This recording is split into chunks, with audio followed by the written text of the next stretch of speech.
use a proper plinth block. And what I mean by that is that in this situation, let's just pretend this is baseboard. We're going to take our cap and use it as baseboard. Just humor me. Here. If we have a base, oh, you got it. Thank you, Ben. This is realistically what it should look like within reason. And I recognize it's kind of hard to see, but you see a substantial shoulder up above there. It should be at least a ½ inch to an inch. We could even put base cap on this and this would still be tall enough. Again, lay this out ahead of time. That's where those mock-ups come into play. First off, to show your customer, and also allows you to work out how all these things come together. The other thing we're going to do in this instance, and we already cut it, but I'll just kind of go through the motions. The other thing we're going to do to actually cut this to length, I'm not going to measure this. I'm going to make the assumption that all our floors are a little bit out of level. And what I'll do is I'll cut all these legs a little bit long, I'll tack them in place, and then I'll bring my plinth block onto them. And I'll strike a line, usually with a really sharp pencil or better yet, a knife. And then I'll cut that casing to length. I'm not going to measure anything. Or if you do proper layout from the get-go with your laser and you set control lines, you can work from control lines and then come back and cut your plinth blocks in to fit that. Exactly. But when it's installed, you'll see that there are shadow lines everywhere. There's a shadow line, or a shoulder, if you will. There's one here, left, one here, right, one on the face. There's a shadow line, or a shoulder, between the baseboard and the plinth. That's what carpentry is about. This is what's going to make somebody have somebody look at that, and it's just going to pop, and they're going to say, wow, I get it. The proportions are right, it looks good. And even if the scale's not entirely right, and keep in mind, there's really no hard and fast right or wrong here. This plinth block is a little bit too tall, but is it passable? Yeah, it's okay. Some people are like, it'd be nice if it was a little bit shorter, but at least they're not going to look at that and say, wait, what's going on here? What is that? So, okay, so Ben is actually going to set the cap. He's going to make a cap real quick. This is your alternative, and I'm sorry I don't have one. I meant to get some of the cheesy store-bought panel cap. You guys have all seen it. It's kind of this profile. Let me see if I can do this correctly.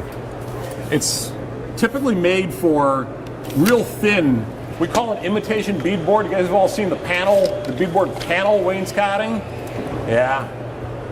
Anybody ever actually use it? Everyone's you guys are all carpenter snobs too, I knew it. So at the top, they have this little rabbited cap. It kind of looks like so. And it may have a little ogee on it, and it's really dinky. It's because the beadboard plywood, they call it, is only 3/8 of an inch thick. That cap only is about maybe 3/4 of an inch or so thick. Yeah. Maybe 7/8, something like that. And it's got this little dinky, you can see, this is literally from afar. You can't even read it. You can't see what's going on. There are no shadow lines. And that's all well and good until you run into a bowed wall too. And now you have this big gap for caulking to fill up at the top. Thank you. And that's where a substantial cap will save your you-know-what. Something that we were talking about before, and this is a prime example of it. We can't do it here because we're not set up properly for it. Situations like this is where you want to mark your work off of your work. So you bring your workpiece over here, you take your pencil, you hold it flat, or if you want to be really OCD, you use your knife and hold it flat against here, and that gives you a dead nuts reference line. So now if you wanted this piece to be a little bit past, you can leave your pencil line on, you can take your pencil line right off, and you're guaranteed that this is going to fit. You're sitting over here with your tape measure, and you're holding, and you're trying to eyeball up and see, is this drywall sticking out past, is it in, what's going on over here, and get a measurement, and then you go and you cut it, and you bring it back and it doesn't quite fit. Worst case scenario, it's too short. If you measure your work directly off of it and take your measurements physically, you're never going to have an issue. And that's why it's so important to lay it out correctly ahead of time, because you're starting with a plumb, level, square reference within reason, or you've compensated, you've cheated a little bit here and there to make it as reasonably accurate as you can, and now you can just take those measurements directly off your work and keep your tape measure in your pouch where it belongs. Okay, so let's actually talk about that cap. So here's what we have going on there. We have two pieces. One has a miter, and you want me to cut this? Yeah, I've got you a mark right there if you want to square that off right there. We can do that. So where am I? Oh, I'm just chopping it? Yep. Butt cut? Okay. The other thing we do that we haven't talked about, and we can do an entire class on this, is we make cut lists wherever we possibly can. We'll go through and physically measure a room ahead of time. We'll measure for everything we possibly can. We can measure for baseboard, we can measure for crown molding. In some cases, chair rail, picture rail, certainly, some window and door casings, etc. And we will make a cut list for everything, and then what we'll do is we will cut it ahead of time, including cutting all the copes. So essentially we walk into a room with an armful of material and a nail gun, and we just go to town, and we're installing at that point. You want to just pop this one off at like 12 inches or something? Yeah, like that? I can do that, sure. So this stuff, while Greg's cutting that, I just order 5/4 or 6/4, 8/4 material, whatever, from my lumber supplier and bring it on site and mill it in place. Simply, you could take it off the table saw, clean up an edge, and then just kind of soften your edges. Just give it a clean detail. It doesn't have to be a fancy profile. Alternatively, you could take and run it through a router table, run a handheld router over it, something just to dress it up. Absolutely. And then we're going to talk about detailing some of these transitions. So what Ben has going on there is he has a butt into that window. In reality, we're going to detail that the same way we did the stool. You can see where this looks a little strange.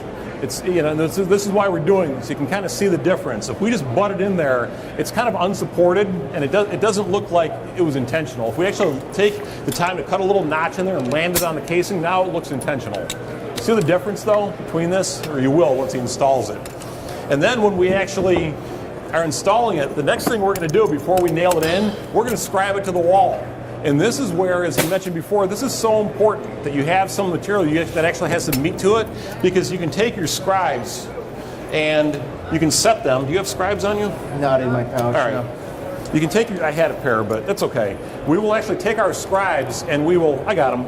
Here's what I do. Here's a tip that I can share with you guys. I bought a really nice pair of scribes a while ago. I haven't really used them too much yet. I'm not sure how I feel about them yet. I mean, it's really, you know, tools for a carpenter, they're like really personal, aren't they? So here's what I do.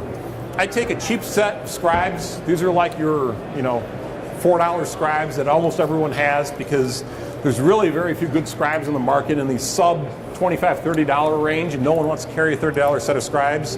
What I do is I take it and I bend the leg of it. You can see right here I bent this a little bit.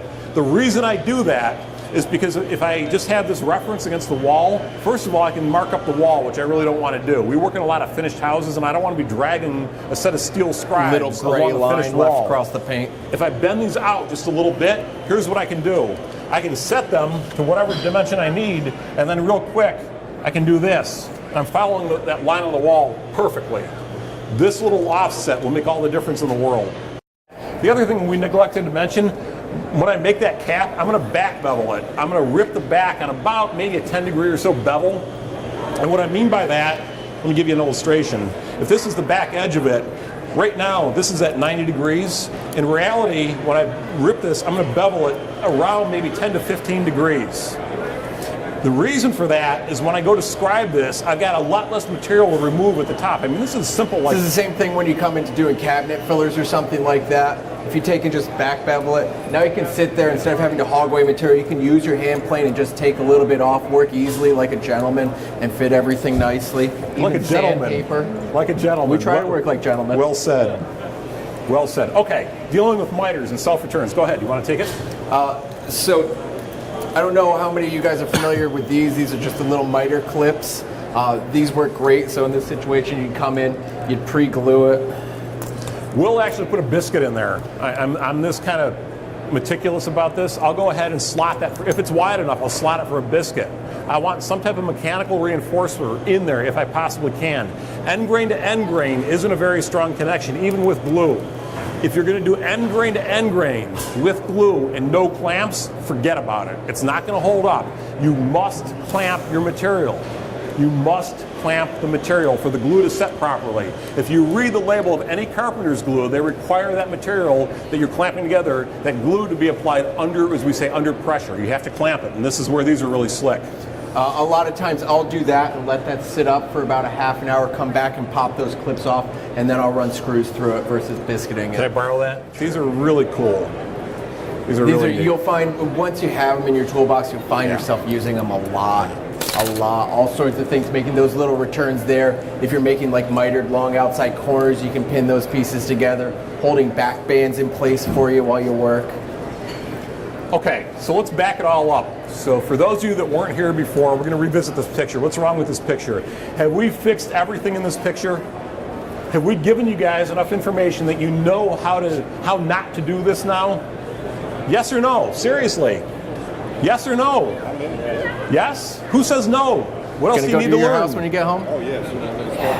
Yeah. All right.